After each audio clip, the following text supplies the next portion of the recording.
Well, we opened up the Market Cafe, and it's Village Market and Cafe. It's attached right to the restaurant. We had the opportunity to take the space, and I think the idea and the goal was to really have a market that was almost 100% completely dedicated towards farmers and farms in Hartford County.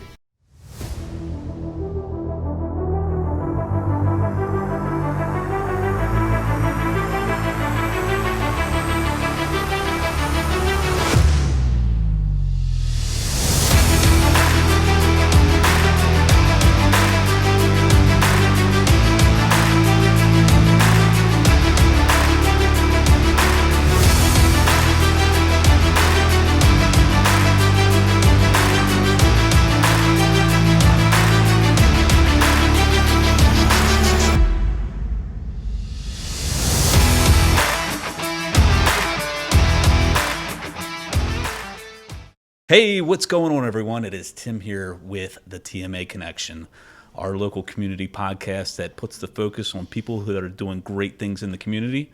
And today, we are hanging out in the barrel room of Pairings Bistro here in Bel Air with the owner, Mr. Jon Kohler. Welcome to the show. Oh, well, thank you so much for having me. This is exciting. I've heard of Pairings Bistro. I've driven by it multiple times, but I've never been in here. Yeah, and the same here. It's beautiful. Thank you. You have a very beautiful establishment here. I'm super excited to do this because, we're getting out there and just trying to showcase some businesses that are making a difference, and certainly I'm really looking forward to this interview. So. Me too. So, first and foremost, let's kick this off with giving everybody a little bit of a background as to who Jon Kohler is. Really all just started way back when I was 13 years old. My mom was not a very good cook at all. So if I wanted anything good to eat, I pretty much had to make it myself. So that really was the start of it. And my mom was also a business owner, so she's a pretty smart business owner. She decided to make all of my punishments that I would have to cook dinner. So, and I got in trouble a lot.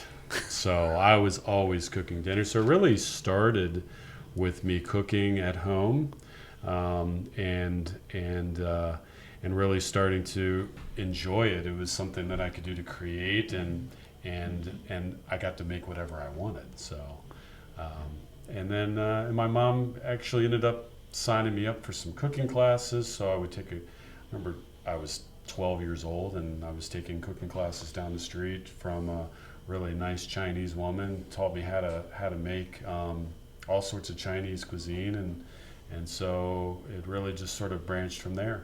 Wow. Yeah. That's so cool. And then you went to college for culinary arts. I never thought that this was what I was going to do, and I graduated from high school and was working at restaurants, cooking in restaurants, and there was the one person, the one guy, the chef, and he went to a school called Johnson Wales University, and I just remember going, man, that's really cool. Like, oh, you go to school and you learn how to cook, and it was at that point that I decided that I wanted to go to culinary school. Wow. Yeah. That's great. Cool. So how did your journey with Pairings actually begin? Did you open Pairings yourself, or what's the history?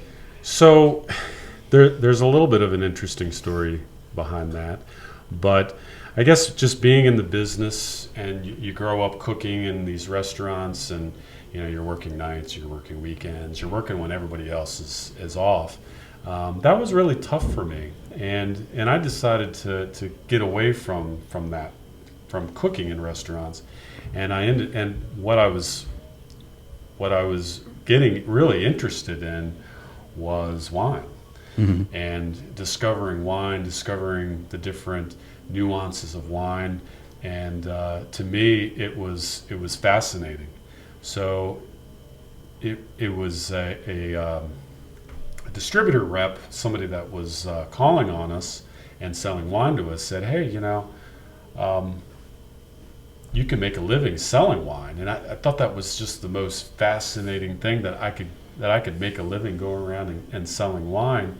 So I ended up interviewing for a position and got a position at a wine distributor, and that was sort of the start of my journey working at the wine distributors. Wow. Okay. And working at a wine distributor and working up into a manager position, I really got to see a lot of different places throughout the world. In Europe, and I actually spent some time in Chile, which was great. So you get to see all these different wine growing regions. You get to see all of the farmers growing grapes, understanding that there's a connection between these grapes and where they're grown and the people around them drinking these wines. So for me, it was really fascinating, and I really enjoyed that part of it. But there was always still this little empty space, where I was really missing the food part of it. Creating dishes, being that artist. Because now I'm really selling wine, and though I love the connections, I wasn't creating anything anymore. Mm-hmm. And it was at that point that I decided to, and it was many years of pondering this, to try to open up my own little tiny place. And it has blossomed from there. Yeah. That's awesome. Yeah. So for the outsider that maybe has seen Pairings Bistro as you're driving down 924, like myself, that really has never been in here, and I had an idea that there might be wine, but Right. what is the what's the atmosphere like here? What kind of restaurant is Pairings Bistro? So Pairings Bistro is really at the heart of its existence is about pairing food and wine together, like having that match of where you've got the right wine and the right food coming together. It's just sort of like a magical experience. It makes the wine taste better, it makes the food taste better. So for me, that is truly what we're about. We're about, coming in, having great food, and drinking wine with that food, and having it just being a great experience from the time that you come in here until the time that you leave. So, that's really what we started at. It's still the heart of what we are, Mm-hmm. but we've kind of branched out into other little avenues from there. Pairings is also has a retail wine shop. So, you come in, you get that wine pairing that you really enjoyed, and then you're able to buy a bottle of that wine on your way out. So that was a really important piece that I wanted to make sure was here. So having that capability. Sure. What now with your menu? Because I've only actually had one thing here. But what is like one of the favorite dishes, or two favorite top 3 things that people will enjoy the most with your menu? So there are a few things that have been on the menu since the day that we opened. Okay. And probably the one that we're most known for is the cream of crab soup. It's a recipe that I developed over being in a couple of restaurants as a chef. One in particular on the Eastern Shore. It is for sure an Eastern Shore cream of crab recipe. It's got the sherry, it's got the cream, and I've modified the recipe a little bit, but yeah, that's kind of our thing. We do a lot of casual. It's a bistro, so Mm-hmm. it's not meant to be super elegant. I think people think of us, when they think of us, they think, oh, it's an upscale, tablecloth restaurant. Well, it's actually not. It's actually a bistro. So, when people come in here, I know my son Ryan loves the steak and French fries, steak and Fritz. He's nodding his head over Steak there. and Fritz. Yes. Is also a big one. We also do a lobster macaroni and cheese that can't seem to find its way off the menu. If we take it off, we feel like people will be, revolt against us. So, the food is very, people think it's upscale, but what it really is it's low country French food.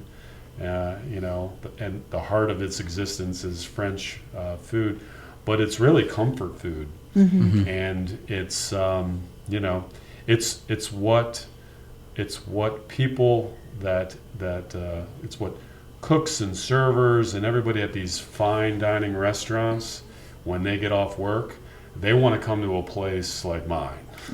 Yeah. Very, very easy and casual. Yeah. Yeah, I was going to say, I think I always wondered if there was a dress code here, or if there was a certain way that you should dress when you come in. And I was very happy to see that it's way more casual than I had imagined. Way more casual. I think what I've tried to create is an environment that where you could really go both ways. Like, you could definitely dress up and do a full 4-course menu, a special occasion, and really have that experience. Or it could be a really casual experience where you're sharing things at the table and you're trying different things. So for me, it was really important to not exclude that casual experience. And so it is actually a really good, interesting mix of the two. And I think that a lot of our guests that come here understand that, and when our regulars come in here, they're coming in here and they're sharing food and they're picking at things and enjoying themselves in a very casual setting. So right. Yeah, I've heard your French onion soup is very good here too. French onion soup is there, yeah. One of my friends was saying that that's her favorite. I have to go to that cream of crab. Any time that we go out and there's cream of crab soup on the menu, that's what I get. So yeah, I was thinking you were probably really getting hungry. I'm salivating over here, right? Ryan, can you cream of crab over here? All right, thanks. So this room that we're doing this podcast and video from is the barrel room, and it is so cool because we actually, the ceiling looks like a barrel, the inside of a barrel, and it's very much of like a cellar, a wine cellar, and the ambiance in here is really, really cool. But you're taking another step forward in another direction to appeal to other folks who maybe are looking for a quicker experience here. So tell us a little bit about the market and what the market and cafe purpose is, and pretty exciting that it's just starting to get rolling here. Well, we opened up the Market Cafe, and it's Village Market and Cafe. It's attached right to the restaurant.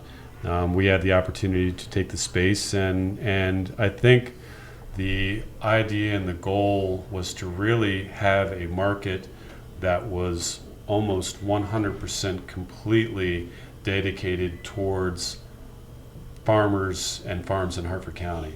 So you will not find beef, chicken, pork. It's all from Hartford County.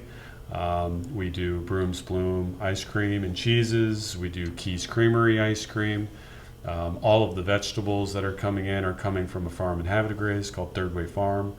The eggs. It's just so to me it was more about supporting local farms. And being able to showcase them there. And we're already buying from these farms already for the restaurant. So it's just another way somebody can enjoy these local farms by just picking them up in the market. Yeah, now you can really showcase them now, because now their labels are on the products, and you can really see that it is coming from local farmers. And these are relationships. Right. These are farmers. These are people that I talk to every week. So for me, I think one of the things that I learned from being in the distributorship was, connections. Building these connections and having relationships and understanding these different wineries and the people that are growing the wine. Well, it's really the same thing. These are people. These aren't just businesses. These are people that are supporting the community, and this was one way that I could certainly do that. And so I just really love that part about the market. So. And it's really a way for people that are, on a lunch break or coming in for breakfast. That tell us a little bit more about the format of what you're doing there versus the restaurant portion of the pairings. Yeah, so you have that market piece that's there, but then we also do breakfast and lunch. So breakfast, the menu is actually the same menu that we do at the farmers market. So every Saturday, in fact, second week of April, the farmers market will start back up, and our food truck is there. It's been there for 12 years, and we do breakfast burritos and breakfast nachos, and we do what we call a potatoes bravas fries, which is fries with cheese sauce and peppers and onions, and so we do our farmers market menu for breakfast in the cafe, and then we do kind of a quick lunch. We have like 4 or 5 different sandwiches. We have a soup, a couple different salads, and then once lunch is over, it's all about desserts. So we are batching ice cream with Keys Creamery and Broom's Bloom, and on occasion I will bring ingredients to them, and we'll do some special batches together. I know in the spring I like to do a strawberry basil ice cream. Yum. Well, lemon, strawberry, basil ice cream. So I'll get fresh basil and we'll get fresh strawberries. Usually I get a ton of strawberries from Brad's, when they're there, and we'll go up and we'll batch some ice cream. So again, it's like, to me, that's cool. Yeah, that is very cool. That's amazing. Cool. Now talk to me about this waffles and ice cream. Well, so because that we're a bistro, and because my wife Sandy, her family's from Brussels, Belgium, that a lot of the menu is centered around, a bistro menu from Brussels. And of course, when you think of Brussels, you think of Belgium, you think of waffles. Belgian waffles, yeah. And so, having the waffles there to complement the ice cream has been kind of a signature thing for us. So we take that waffle, we dip it in dark chocolate, we put it on top of the ice cream. I'm seeing somebody. I'm going to have one before I leave. So that's kind of a centerpiece for us, is the waffles and ice cream. So yeah, once dinner hits, there's no dinner service over in the cafe.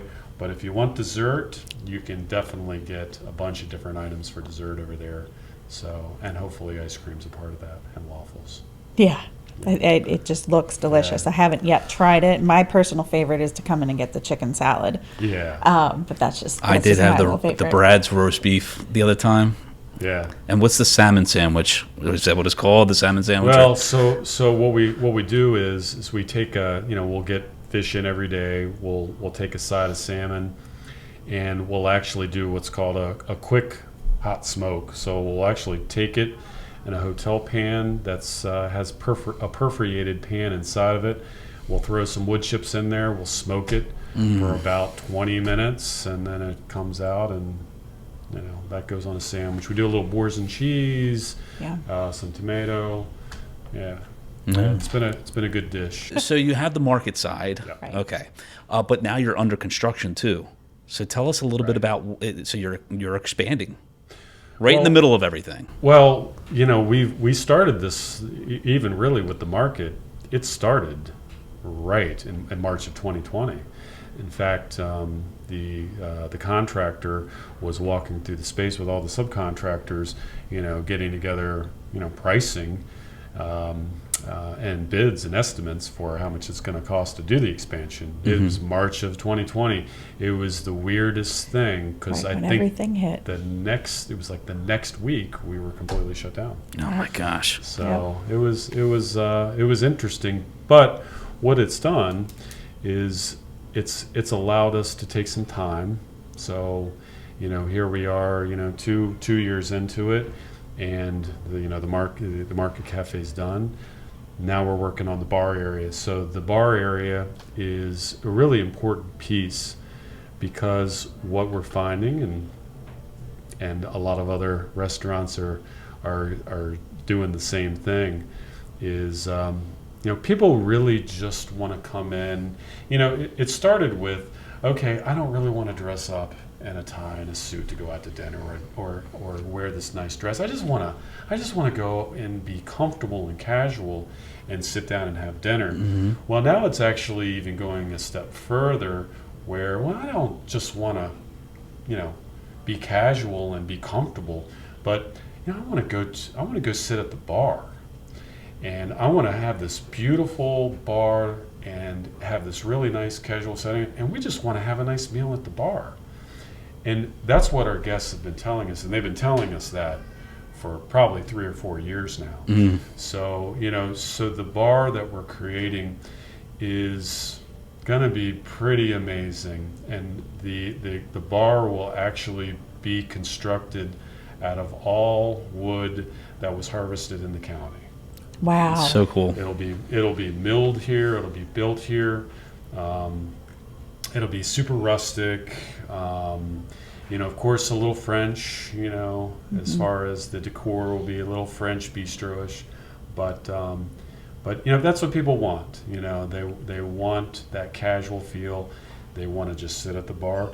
Sometimes they don't want to make a reservation, and they just want to be spontaneous. So, we haven't been necessarily very accommodating with spontaneous, like, you have to have a reservation, so for me, one of the important things with the bar area is that we'll have more space, just open space for people to walk in and be able to dine with us.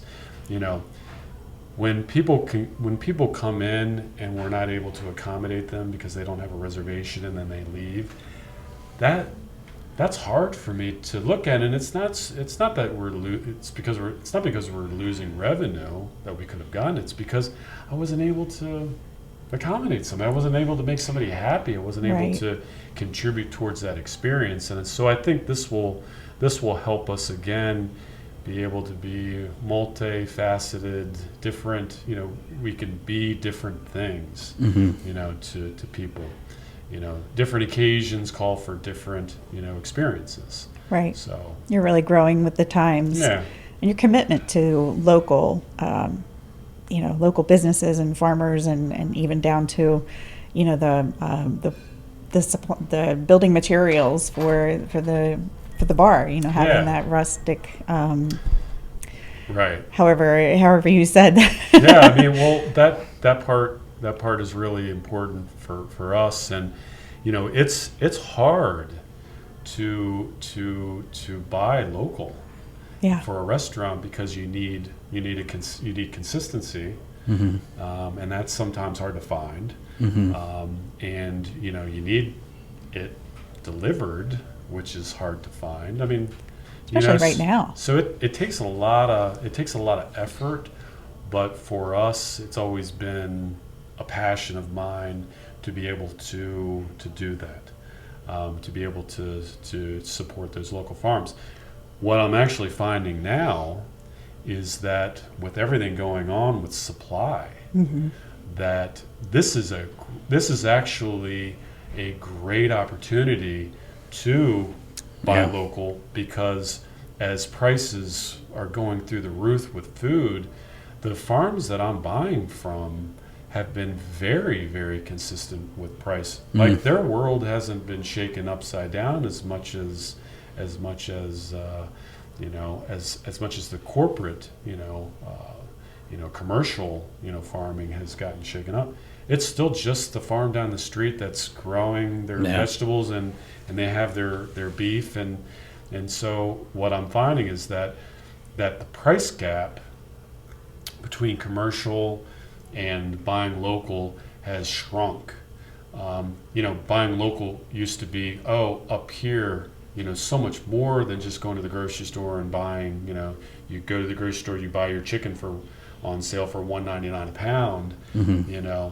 Now that chicken is $3.99 a pound, but that local chicken that's $3.99 a pound might be $4.50 a pound now.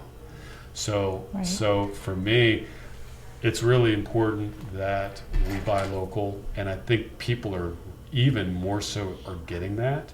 Let's support the farms around us. Yeah. And they're right there. So it's been kind of cool. That's awesome. That That's so part's been important to cool. so many people to buy local and just know their food is coming from a local place and not being processed through 1,000 different Yeah, and when we do not buy local, when we buy commercial, we're buying from suppliers that are certified humane. Okay. And we don't even talk about that. But all of the chicken that we buy, all of the beef that we buy from our suppliers are all certified humane. Because for me that's really awesome. important too. Mm-hmm. The chicken that we're buying is not the same chicken that you're buying at the grocery store. So The animal lover in me is loving that.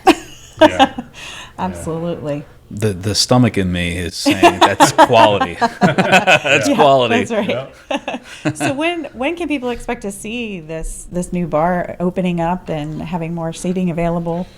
I guess it depends on if there's anybody from the Harford County Permit Department listening. So I need to be careful what I say, but They're backed up. the process has been slow, and there's been a lot of challenges there. So we've been patient. The extra time really allows me to continue to think and develop exactly what we're going to do. And so what's nice is even over in the market, like, you have this idea and then all of a sudden it's there. And if it happens too quickly, you don't have time to pivot and change. Oh, you know what? I want that over there. I want this here. So for me, it's actually been a little bit of a blessing to allow me, because, sometimes I'm a little slow, that it's allowed me to process. Slow but calculated. Yeah, slow but calculated to process. So I think the bar will be the same. Okay. I would love for the bar to be open in the late spring to early summer. Okay. And so that's the goal. But I would say definitely over the summertime. Great. Gary, the contractor, are you listening? Gary, come on, Late brother. spring. Licensing and permits. Are you listening?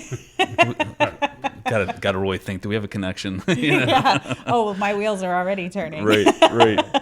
So Most in definitely. addition to the market, you have the bar. Yep. Two other things that maybe we can talk about too is you have some open mic nights. Yep. And then you also do catering. So we do catering. In fact, I held off even opening the restaurant because we started a catering event right at the very beginning. It's always been something that I've done. It's something that I've always enjoyed doing. It really actually helps promote the restaurant. Mm-hmm. We cater a wedding, and next thing we know, we've got 20 new people that have never even heard of us that are coming in to dine with us. So catering has always been something that has been a part of the business.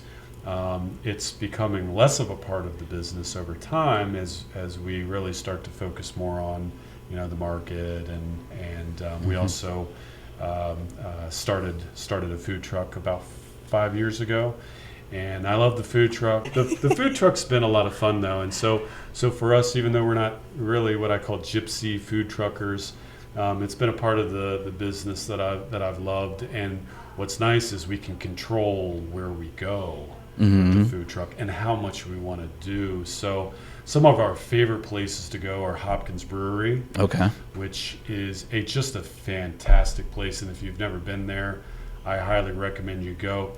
They have so much outside space. So if you're still worried about, going inside and dining inside, or with warmer weather coming, I think there's sometimes 1,000 people there at Hopkins Brewery, and everybody's outside. That's awesome. And there's kids everywhere, and so you can bring your kids, and it's just a great family type of place. So we love being there.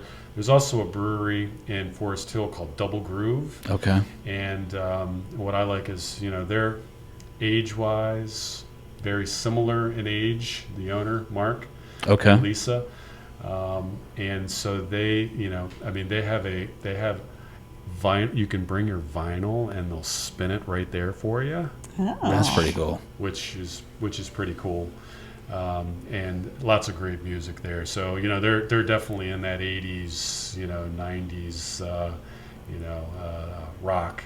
That's soft really rock. cool. So Yeah. love it there. And Mark, we have a lot of great breweries that have popped up in the county. I mean, just there isn't one that I haven't been to and haven't really thought is great. Mark is super dialed into his beer. He's very calculated. His beers are spot on. He is a master of what he does, and as passionate about brewing beer as anybody. In fact, if you go up there, most likely he'll be there, and he might even be the guy pouring the beer for you. Yeah. If you want to talk about beer, I mean, he will light up and he will talk to you about beer the entire time you're there. So That's for cool. me, that's important for me. Mm-hmm. That again, you have somebody that's passionate about what they're doing there. Right. And so they're doing and they actually have some great outdoor space there as well. So I definitely plan on checking some of that out when the weather Yeah. gets warmer. Absolutely. Have Yeah, we've some been to a few, dates. but we haven't been to all of them. So No, we haven't. Yeah. We haven't. Now, just speaking about beer, I mean, Yep. you do sell some of that stuff at the market as well, right?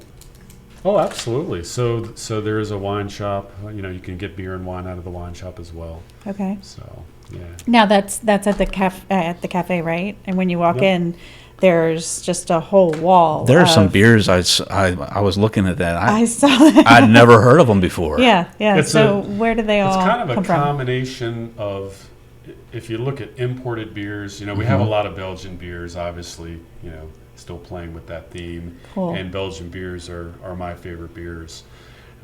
But then there's also a nice mix of some local beers in there as well. I think most everything that we have on tap in the restaurant is local.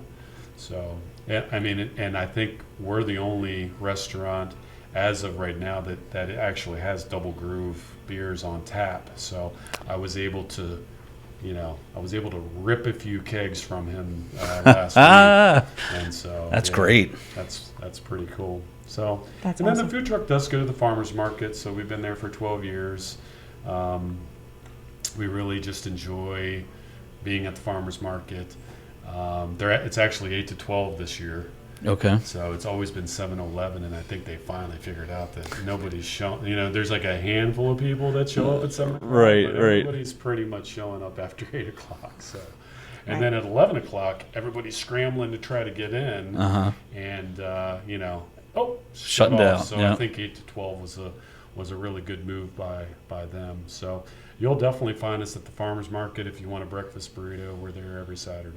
Mm. So, Very That's good. great.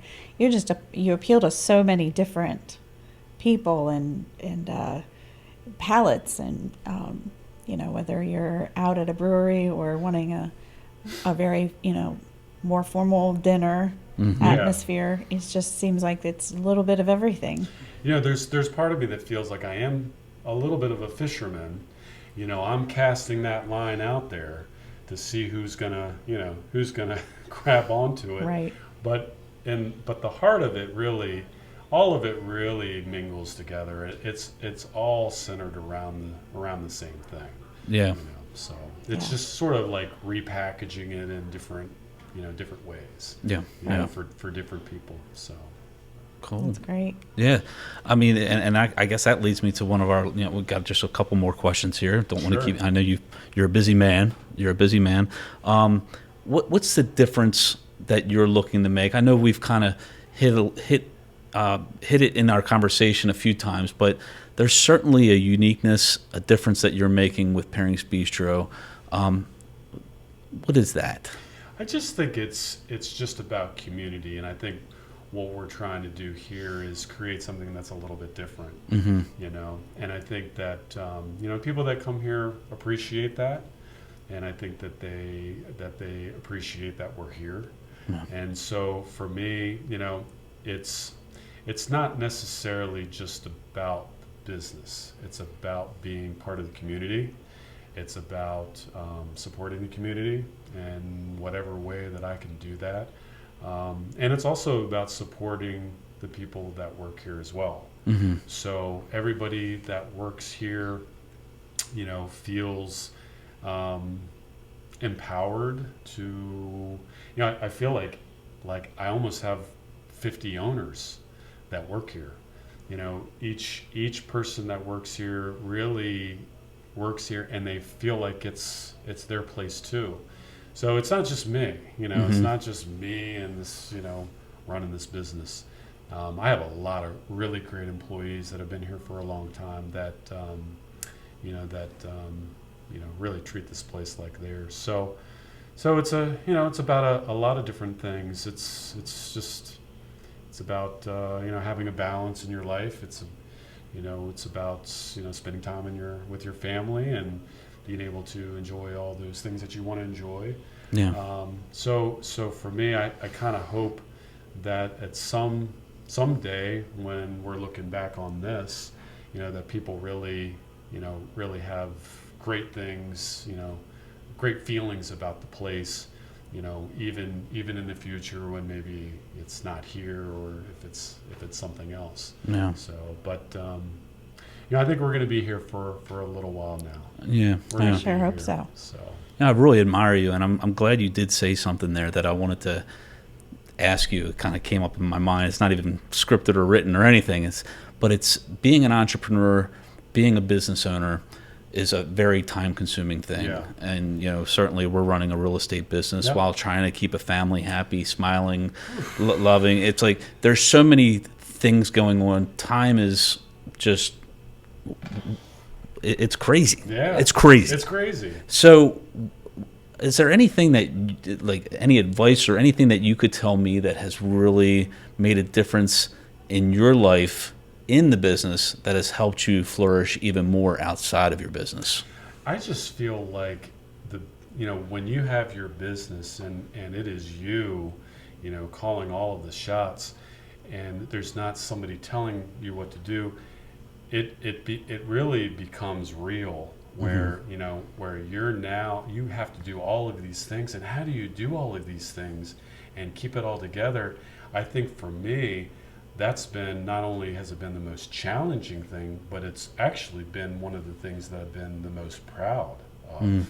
Is, you know, sure, you know, you can have a business or you can have a restaurant, but if your family's suffering, or if you're suffering because, you know, you're not doing some of the things that, you know, light your spirit, Right. then, you know, what is that? What's the point? So for me, having that balance, I didn't even know what that was until I opened up a business. Because, you know, you're doing a job and you're doing everything, but now it's almost like it's on steroids.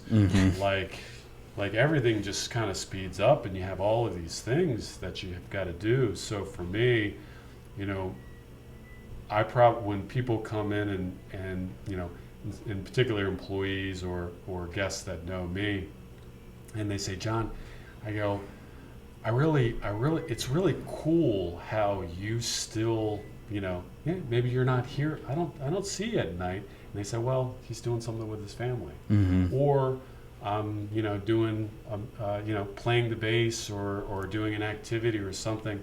You know, for me, having that overall quality of life and that balance, to me, that's the goal. That's where you get to that point of where it's like, you know, like it's still tough, Right. you know, because it's never ending, Right. and you don't really ever feel like you get a break. But, you know, being able to have that balance and to get it all sort of flowing together, and realizing that in order to keep that balance, you're constantly going to have to shift and change and reprioritize and do all of that. But when you can do that, to me, that was, you know, Yeah. that's the cool thing. And Yeah, family being the number one thing. That's what we're doing this all for, right? Yeah. I mean, that's. I mean, I don't know if I would have this place if it weren't for them. Right. Like if it were just for me, I probably would, let's do it, and maybe I'll do something else. But now, it really is about them, and both of my kids work here now, which I never thought that they would, and now they're getting to see it, and that's kind of cool. Yeah. And definitely. enjoying it. Definitely. That's important. Not me pushing them to do it. Yeah. I want to spend more time with my kids, so we have Anna, the director behind the camera, and doing a really good job of video editing, stuff like that. And Sarah helps with our social media, and Izzy's like my director of TikTok. So, but it is so important. I think it's a process. I think it's something that we as parents, we as husband and wife working together, it's so important to constantly evaluate how we can do better in providing balance, or trying to find that balance. I don't know if we'll ever necessarily 100% find true balance, but to be able to be so present that when you're in the moment of spending time with family, you're not thinking about the business because you have systems in place, you have the leverage in place, and you put the people around you. You were talking about the people that work here. It is so important to give you that opportunity to still be a dad, a husband, and a man of the community. So, yeah. Because I think at the end of the day, when you look back on it, you're not going to look back on it and say, damn, man, I really wish I worked more. You're going to be like, man, I really wish I spent some more time with my family. 100%. So why not go ahead and just start and do that now? Right. Yeah. Right. No time like the present, for sure.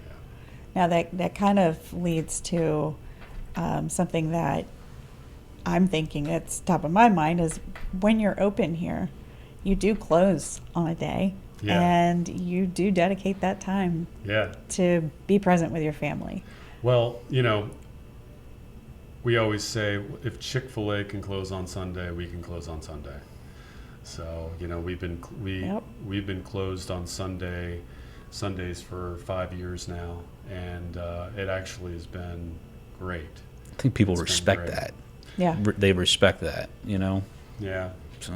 Well, I mean, and it is the one day where there is absolutely nothing on my 100,000 list of things to do.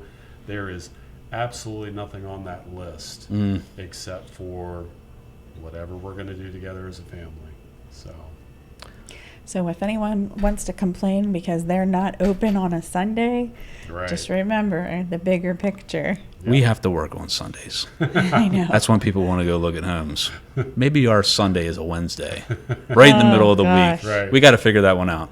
Yes, we do. Or maybe you carve out 2 half days within the week where that happens. There you go. Maybe. Awesome. Well, this has been an awesome conversation. I'm thoroughly impressed with the establishment that you have here, the growth that you're building here in Pairings Bistro. There's so much more to come. I'm super excited to see how that all plays out for you guys. Me too. Where can people connect with Pairings Bistro? The best place to connect with us is just going right to our website and go on your phone. It's www.pairingsbistro.com. It's PAIRINGSBISTRO.com. And if you scroll down to the very bottom of the page, you'll see a spot where you can put in your email address to do our newsletter. Now, our newsletter is a once a month, updates you on events. It's very easy to read. We don't send out a lot of newsletters because I know if you're like me, I don't want to get any more emails. So I think that the people that do get the newsletter appreciate that they're not getting bombarded. Yep. But if you get the newsletter, you're really going to know everything that's going on. Like we have Easter and Mother's Day brunches coming up. The farmers market's going to start. We're actually doing a Cinco de Mayo little celebration here for the first time. So it's Open mic night. Open mic Yes. night. The music, we've got music on Fridays and Saturdays. We're starting it on Wednesday. And there's also a spot where you can do a Facebook and an Instagram and just click on that. But the newsletter for all the non-Facebookers is very much appreciated, I think, and it's an easy one-page read. So That's great. And we usually have some specials in there. So I know, like, we're gonna Nice. do a local ground beef sale here in the next couple of weeks. Very cool. So Yum. That's great. Mother's Day and Easter are on Sunday. yes, Are you open the those only Sundays? 2 days that Okay. we're open are Mother's Day and Easter. We do a great job at doing brunch here. It's a great spread. I think people really enjoy it. We really put a lot of effort into those 2 brunches since it's the only time we're going to do it. When do reservations open up for that?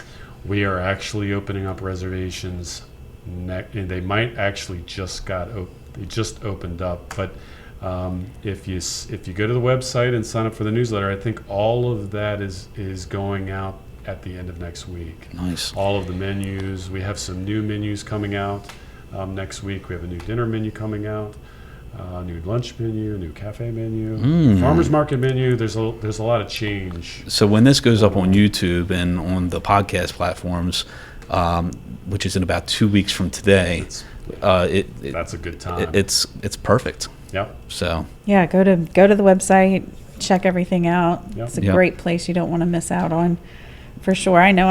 Can I get a reservation, please? I think For I Mother's think I know Day? where we're going to Mother's Day, right? I would love it. That's right. That's right. Well, folks, I strongly encourage you to check out Pairings Bistro here in Bel Air, Harford County. Again, Jon Kohler, thank you so much for joining us on the gosh. TMA This Connection. has been a lot of fun. Yes. Really a lot of fun. Thank you for having me.